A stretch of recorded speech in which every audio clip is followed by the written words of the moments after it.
So we'll be getting started here shortly. Hopefully the camera works right and the talking head comes up as expected.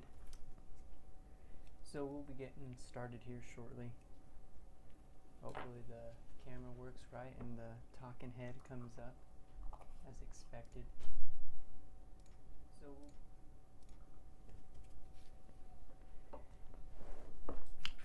we'll get a couple things set for us here as people make their way in, hopefully, and we'll move on from there.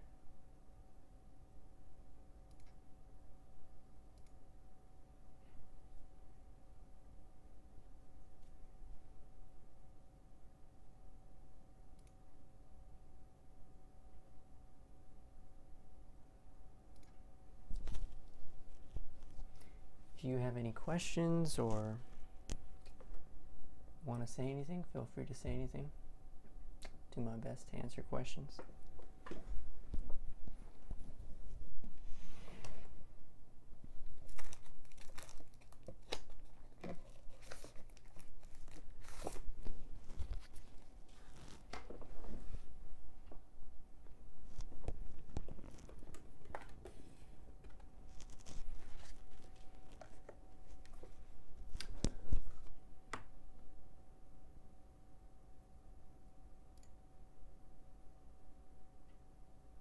Okay, so hopefully you can see my face now. So the plan today is to talk a little bit about what I do in the classroom in regards to creative brain training and how we make art.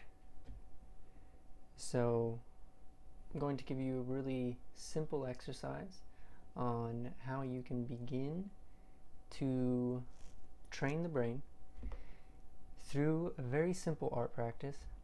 And I came up with this a year or two ago. It was a really simple exercise. Anybody could have come up with it. It's nothing special, to be honest with you. But the way I came to realize this exercise was by contemplating how it was I even began to develop any sort of dexterity as a child. And so back in kindergarten, I first picked up the pen, and I went to private school, and so they taught me how to write in cursive from the get-go. Now, not everybody is that fortunate. Some people don't learn cursive till later on. And so I was thinking, what was I doing with my hands before that? What was I drawing? I can't remember drawing at all. What I do remember is coloring. And so coloring is a really simple exercise, but it can teach us so much about the movement of the hand. And so we're going to use that to our advantage and begin to develop ambidexterity through it. And so this is one of the first exercises that that I teach in the classroom, and it's a lot of fun. I think the students actually enjoy this exercise more than any other, because there's a lot of room for you to learn doing such a simple task, and it's a little bit more relaxing than penmanship is. There's a lot of stress revolved around the aesthetic when it comes to handwriting, and people worry a lot about that. So with coloring, people feel a little bit more confident because it's such a childlike task that there's not people don't feel as inhibited in that kind of task. So I'm gonna make my face a lot smaller here so that we can see more of the table, and I'm going to go ahead and do this exercise with you guys live, and it's a really simple exercise. So if you guys want to join along, all you need is a sheet of paper and a crayon, and we can do this exercise together. And I'm going to do my best to not make this a really long video, because I want it to stay up and I want people to watch it after it's no longer live. The other thing that I want to talk about before I get into that is right after I finish up with the actual exercise, I'm going to make this item here. This is a Pilot Metropolitan fountain pen. And I'll show it actually when I can make my face smaller now so we can show you that. let's see, hopefully this all works out. Look at that, it's becoming smaller. That's what I want. Perfect. So again, we can see the desk. So here we have the Pilot Metropolitan fountain pen. And fountain pens, a lot of people don't even know what they are anymore. People see them and they get scared. They can't even write with them as they would normally because they look so pristine and they have this kind of elegance about them that's different than your ballpoint pen. And so I will be giving away this fountain pen once this video has reached 25 likes. So if you're somebody who's interested in this fountain pen, make sure you share this video and tell them to like the video, and then this pen will be given away. In order to participate in this giveaway, you must comment on the video, and you will comment 3 words that either describe this video or describe the way you're feeling today or something that you learned from the video, whatever it is you like. And I've noticed that a lot of people like to do acronyms with this. People will set out a 3-letter acronym and then what the 3 letters represent, and I think that's a lot of fun. So if you'd like to do that as well, you're more than welcome to do that, and I encourage you to do that. So you will be getting this beautiful, elegant, excellent beginner fountain pen. It is one of my favorites still, and I have tons. It comes with this rubber pouch on the inside, which allows for you to draw ink up from an ink jar, which actually makes it very eco-friendly. If you're somebody who cares about the environment and you don't want to be buying plastic pens all the time, you can go ahead and purchase this fountain pen, or you can go ahead and hope to win it in this video. So if you're somebody who's interested in that, make sure you comment and like the video. And if you do win the pen and you don't have a jar of ink, this pen actually also comes with an ink cartridge. And it's really simple. You just pull out that converter that you see on the inside of the pen and you stick this inside instead, and you will get this nice case and everything. This is how the pen comes. I'll make sure to put a link somewhere on the description so that you can find this pen on Amazon. If you're interested in buying it, don't want to wait for the giveaway to end, you can go ahead and do that. So without further ado, we'll go ahead and jump into the exercise. So like I said, all you're going to need are a couple of things, and I forgot to pull out my color pencils, so I'm going to go ahead and do that now. Being a teacher, I have a nice big bag of color pencils that I hardly use for myself, but I have them at my disposal, and so we will get to use them today. I'm excited about that.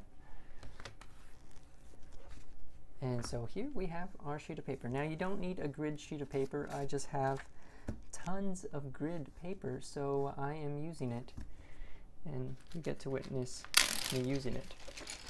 Now when it comes to the colors, you get to pick any colors you like.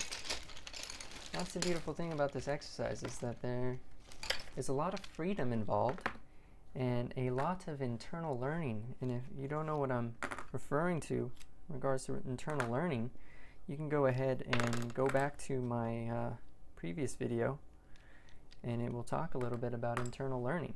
So I'm just picking out some different colors here. You can have as little or as many colors as you like. One of my favorite things that a student has ever done, actually wasn't a student of mine, I went to this big co-worker thing, and we were a bunch of teachers gathered around, and we did quick 3-minute lessons, and I actually did this lesson with the group there. And this was great. One of the girls who was participating, she had a white sheet of paper, and she was using a white crayon to do the exercise. And I thought it was really funny because, you know, the whole point of the exercise is to notice the movement. It has really little to do with what you actually create. So I thought that was really clever of her and kind of funny. So if you would like to use a white crayon, you're more than welcome to do that. Actually, I'm going to go ahead and start off. I probably shouldn't start with a white color pencil, actually, because then you won't see what I'm doing. So I'm going to start off with a different color. But yeah, go ahead and pick some colors out if you'd like to join in in this exercise, and all you need is a sheet of paper and some colors, and you're on your way to developing some ambidexterity through art. So this exercise, like I said, is one of the first that I do in the classroom. I'll go ahead and start with a nice dark blue. And the first thing we do is we choose a center point for the page. So I'm going to go ahead and pick this center dot right here, and I'll mark it so I can see it. And you're essentially just going to color straight up and down towards that dot. So I'll give you an example. So you just color like this, straight up and down. And you want to pay attention to the type of movement that is being applied by the hand. So everybody colors a little bit differently. I've seen so many different types of grips on the pencil that, you know, it blows your mind once you start looking at this kind of stuff, how different everybody chooses to do it. But the whole point of this exercise is to find out how you do it with your dominant hand, and then try to apply that again in a mirror fashion to the opposite hand. So we'll go ahead and start off by just coloring up and down. Now there is a collaborative effort here between the two hands, and in almost all tasks there is this collaboration between the hands, and this is something really important when it comes to developing ambidexterity, because a lot of the times people struggle because they are not having their dominant hand assist the non-dominant hand. So for example, throwing a baseball, you create a lot of momentum by pointing out the left arm when you throw that ball. So if you try to throw the ball with the opposite hand, you just stick your arm up and you try to throw it, you feel very awkward because you don't have that same sort of momentum. So the collaborative effort in this coloring exercise, the left hand holds the page while the right hand colors towards the dot, and the left hand will turn the page slightly as we move along. And so the whole point is you're going to move in a circle, and you can color as far out as you like from the dot or as close to the dot as you would like, and you're going to continue to turn the page as you color towards that dot. And pay close attention to the type of movement. You can notice here a lot of my movement is being done by the fingers. The fingers are moving up and down. There's not so much of a wrist motion or an arm thing, it's the fingers. So here I'm seeing that the fingers are moving up and down, and I'm going to go ahead and do a full circle in this fashion, just turning the page with my left hand while the right hand colors up and down. Really simple exercise. And obviously you're probably going to do it more quickly than I do it. I do it slow because I like to exaggerate things when I'm in the classroom, and here I'm trying to pretend that I'm in the classroom with all of you guys, because it probably makes me a better teacher, I hope. So really simple exercise, and at the end you actually have a pretty cool result. You can make some pretty cool designs. I've seen some really interesting stuff come out of the students that I have. I have some students that like to do some more kind of Fibonacci type swirls, and it's really interesting. So whatever you can come up with, you are free to do. The whole point here is to notice the type of movement and to collaborate with the left hand by allowing it to move the paper for you. So once you have one full circle done, and I intentionally did it all different sizes because you're free to do that, you'll go ahead and put that color pencil aside and you'll pick a different one. So I will pick the complementary color to blue, which is orange, and I'm going to use this orange to do my next circle. Now in this next circle, we're not going to color with our dominant hand. We're going to switch the pencil to the other hand. And now we're going to travel the opposite direction around the page. So the roles will be reversed. The left hand will do the coloring and the right hand will move the page for the left hand. So it's really important to notice that collaboration so that when you switch sides you can reverse those roles. So again, I'm just going to color straight up and down along the border of my blue. And again, notice that the movement is coming from my fingers.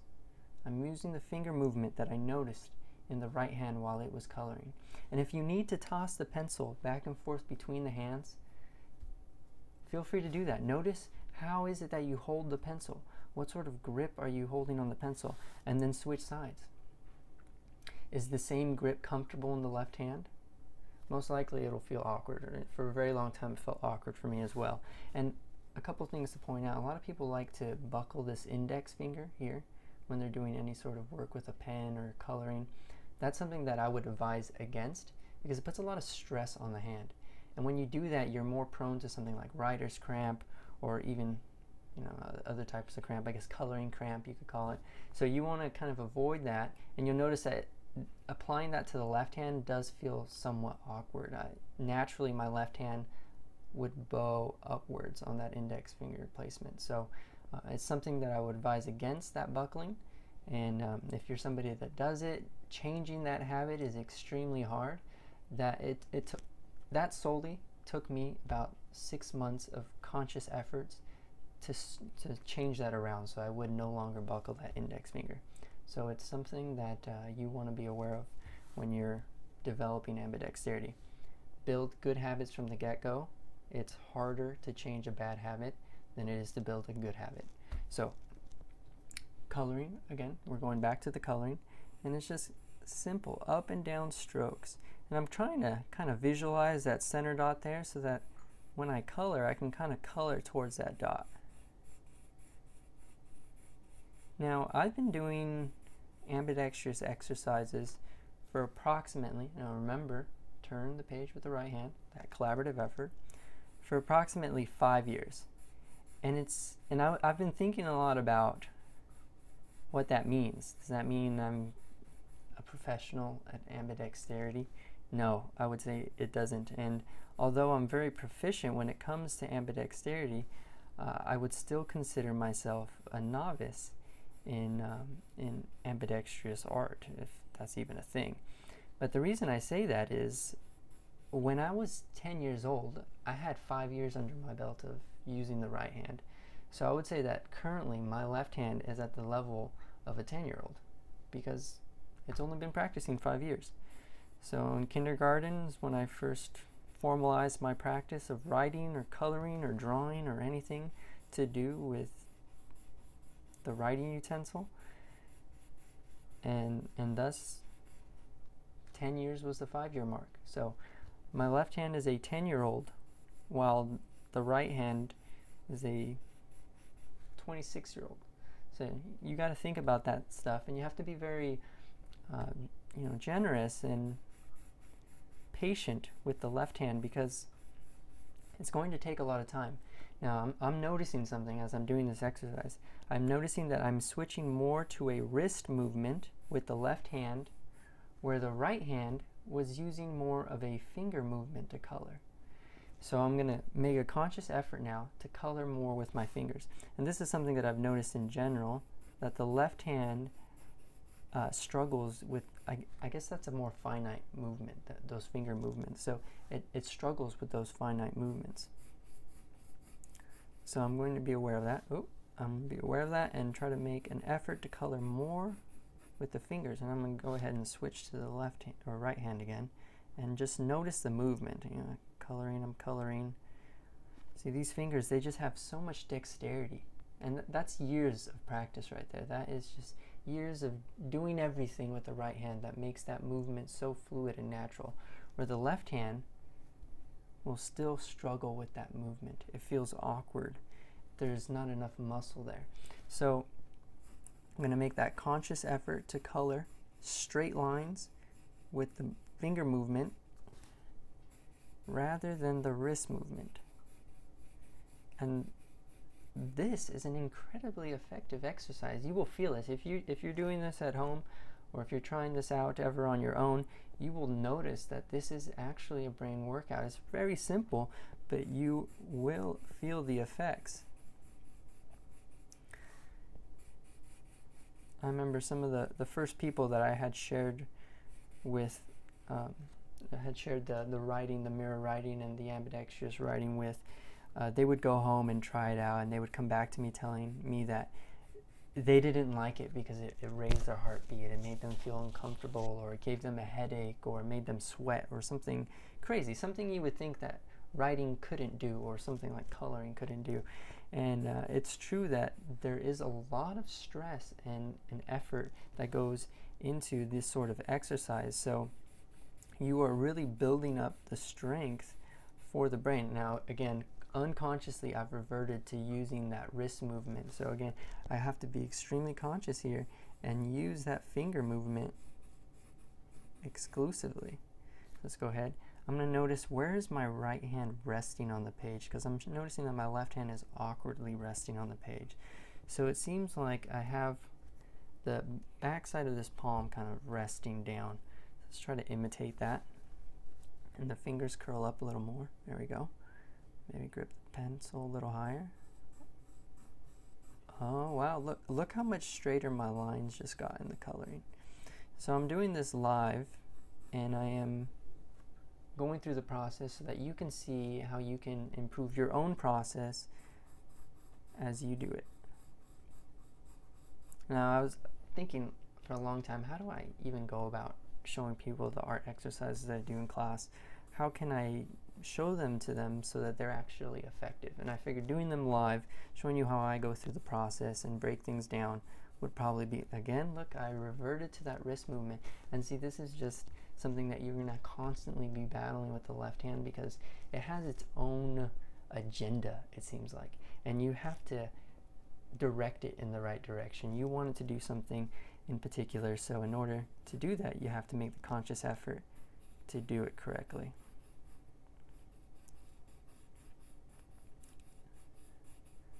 So this is just a really simple introductory exercise that I show my students in the classroom, and typically this is done till the whole page is filled. So we've done almost 2 full circles. I'm about to finish this second circle here. Remember to rotate the page with the right hand. Full strokes up and down. All right. And we have something somewhat interesting looking, and I'm easily entertained by looking at art, so maybe this isn't as entertaining to you as it is for me, but I think it is already something very beautiful and interesting to look at. So from this point forward, and like I said, this is usually done till the whole page is covered. So we've done 1 circle with the right hand here, second circle with the left hand. We would do another circle with the right hand here, and the right hand is just, it's unfair how easily the right hand colors. Just look at it. Look how quickly it can go up and down, straight strokes, the finger movement so fluid and natural. It makes no sense to me at times. And if you didn't want to do a full circle, you wanted to jump back, give the left hand more time to practice, you're more than welcome to do that. And I encourage that as well. This way, you can see more of those fluencies in the right hand. What is it that is making it so easy for the right hand, asides the years of practice, right? So here we are again with the right hand. So easy, so quick. I'm using a little bit of wrist movement, not too much. It seems like a lot of movement still there in the fingers. So we'll go back here, use some wrist, some finger movement, maybe try to combine the two a little bit. And it takes so much conscious effort to control the left hand. It's amazing. Task as simple as coloring works out the brain when you throw the pencil in the opposite hand. It's a great exercise, a great introductory exercise for anybody who might be interested in ambidexterity and kind of wants to get the taste of what it's like developing ambidexterity.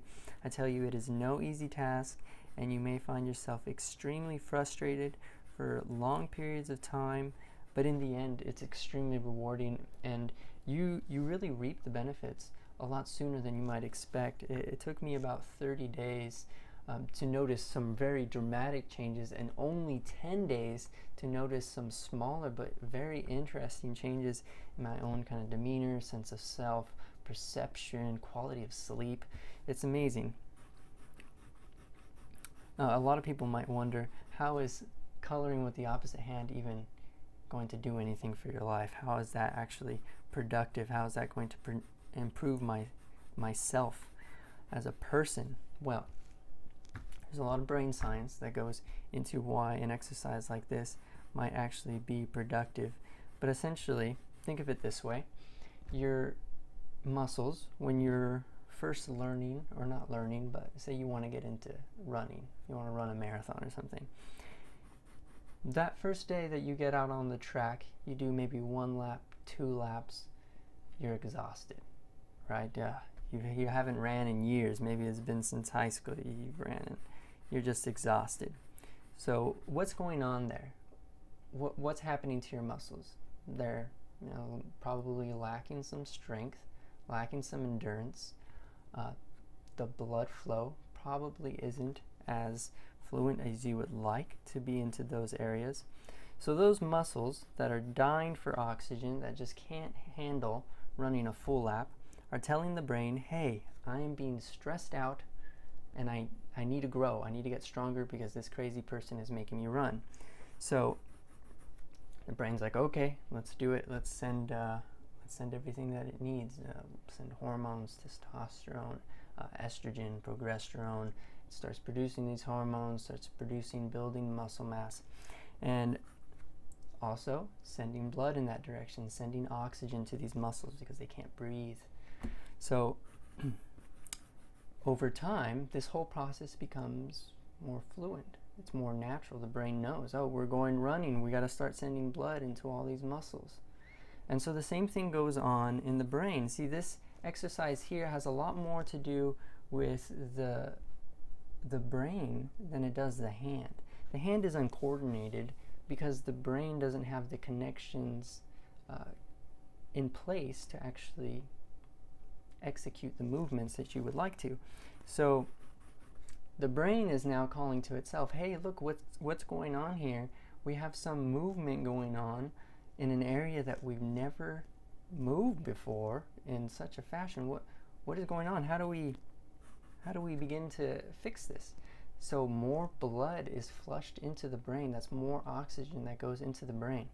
And now there are all these neural pathways throughout the brain that help conduct these sort of fine motor coordinated movements. And the hands are extremely crucial to this because the hands feature more nerve endings than anywhere else on the body. If you've ever gotten a paper cut before, you know how much that might hurt, and that has a lot to do with the amount of nerve endings that we have on our hands. So the hands are essentially the most connected parts of the body to the brain, and this is something that I learned from my coach and mentor, Michael J. Lavery. If you've never seen his book before, Whole Brain Power, please check it out, and I highly recommend it. It's extremely, extremely good book, extremely informative as well. And back to the hands, they are the most connected parts of our body to our brain. 25% of the motor cortex is dedicated to the movement of our hands.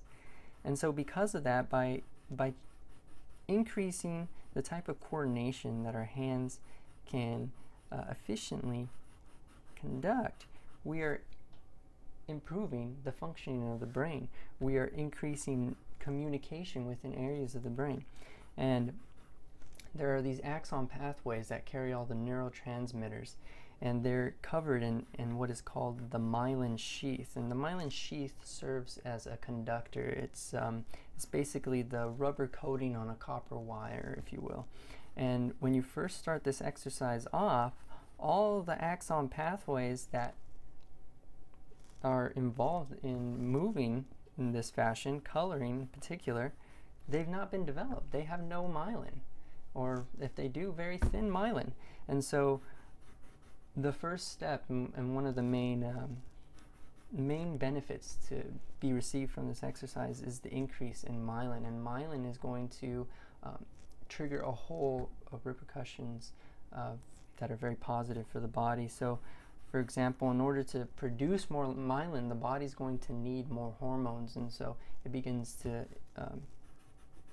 produce more hormones for itself because that's what it needs in order to deal with the stress that is being put onto the brain and hand. So the same way your muscles will grow in response to running, this helps the brain grow because it's a stress on the brain. So the brain will adapt. We are extremely adaptive creatures, which is part of the reason why I get to sit here in front of a webcam and teach you things live, no matter where you are in the world, because we're the dominant species on this planet, and it has to do with us being adaptive.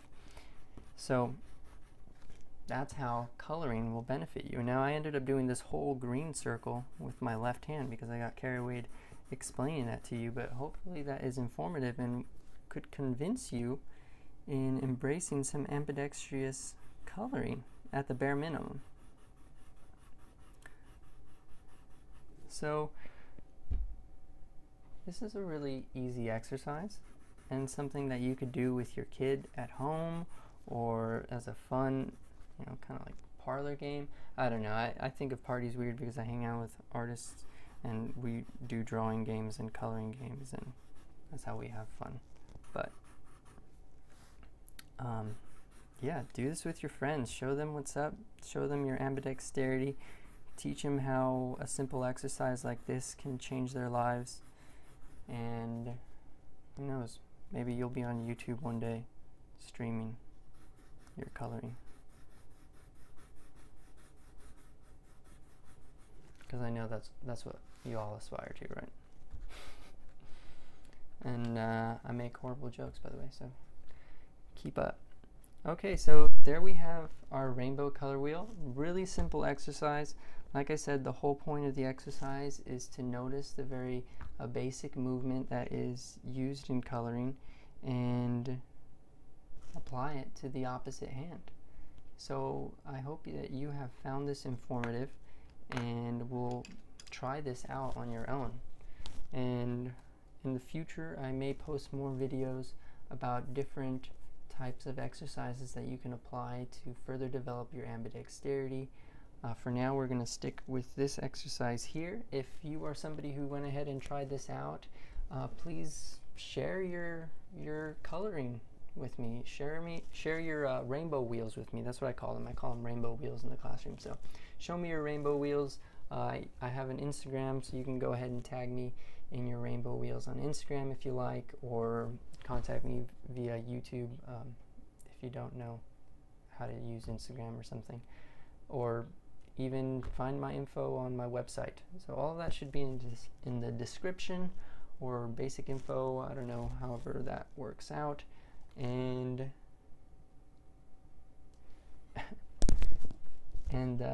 that's that. So really basic exercise. Let's talk a little bit about the pen again. If you're just tuning in, we're going to be giving away this Pilot Metropolitan fountain pen. Let's see if we can get it to focus on the pen. Look at that. Very sleek, beautiful pen. And we will be giving this pen away. A great introductory pen for anybody who might be interested in fountain pens.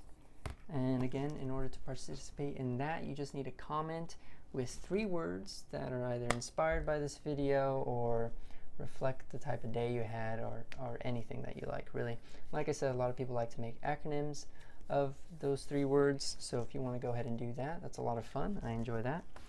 And we're going to go ahead and move into the last section of this video, where I'm going to stop talking and actually just work on a piece that I have been wanting to make, and actually attempted to make a little earlier today, but it didn't come out as perfectly as I would have liked for it to.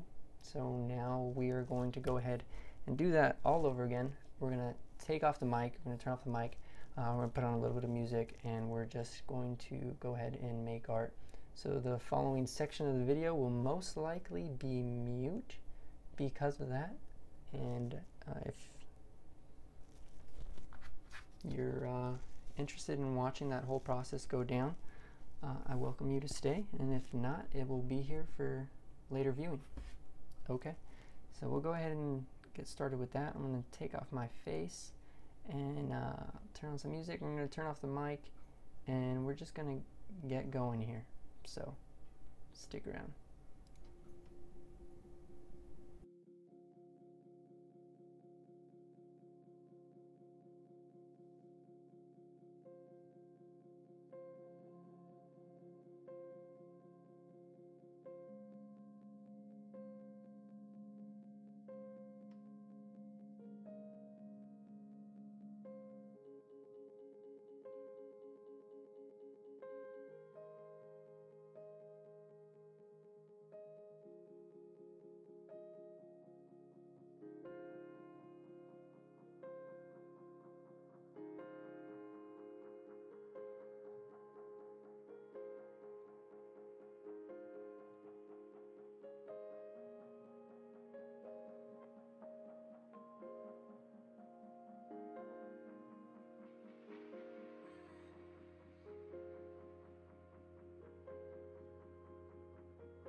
take all of this hate.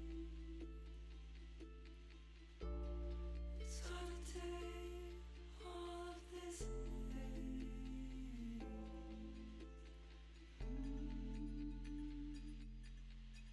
This hate.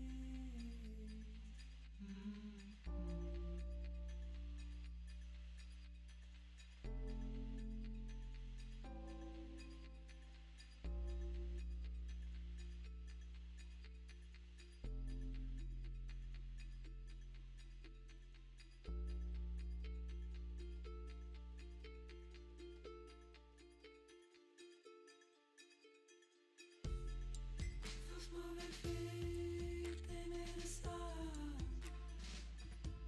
Be careful with me. Be careful with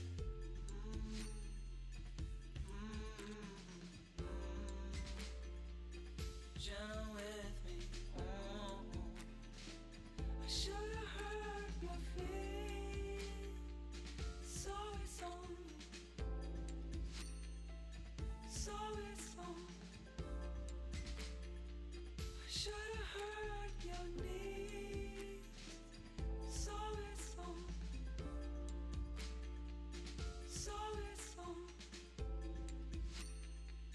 So it's on.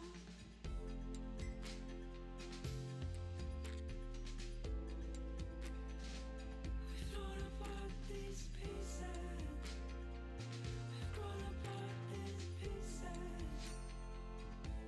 Songs of a home. Tell me love. Tell me love.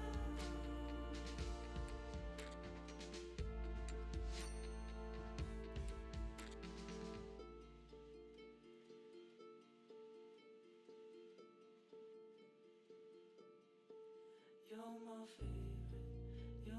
favorite, but we're fading, but we're fading.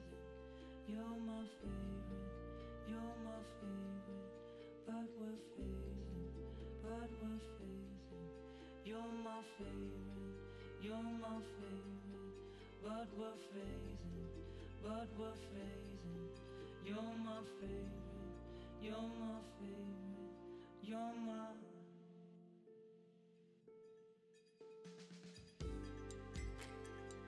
Is there something to break apart? Is this just broken apart? Is there nothing to shake this heart? Is this just a break apart from us? Should have heard your feet shake on me. Should have heard your knees shake on me.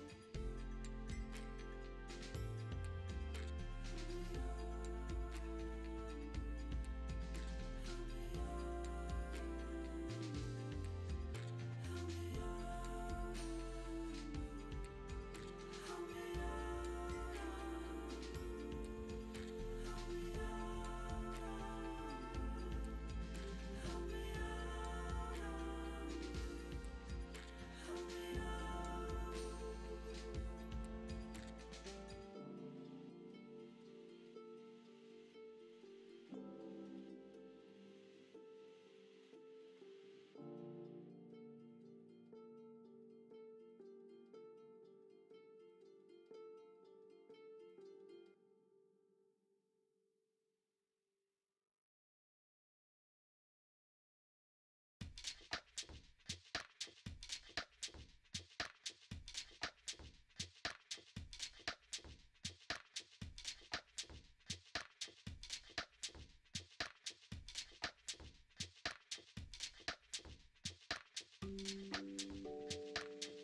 Okay, so we have just finished, and it's come out better than my last attempt.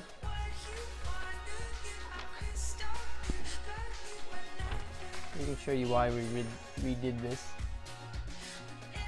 Although this one was quite nice, I was not a big fan of what was going on here. It was much more even spacing between the lines there.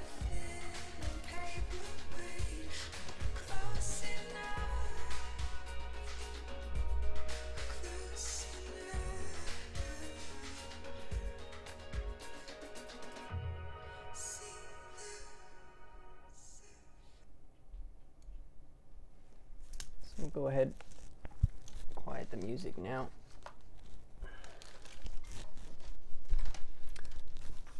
And that'll conclude this video here. We're just 7 minutes over what I was aiming for, which is quite good. Right, so if you want to, again, participate in the giveaway, don't forget to leave a comment with the 3 words that have either inspired your comment, or something that you learned from the video. Whatever, make it an acronym, make it cool. And when the video hits 25 likes, we'll go ahead and announce the winner of the giveaway.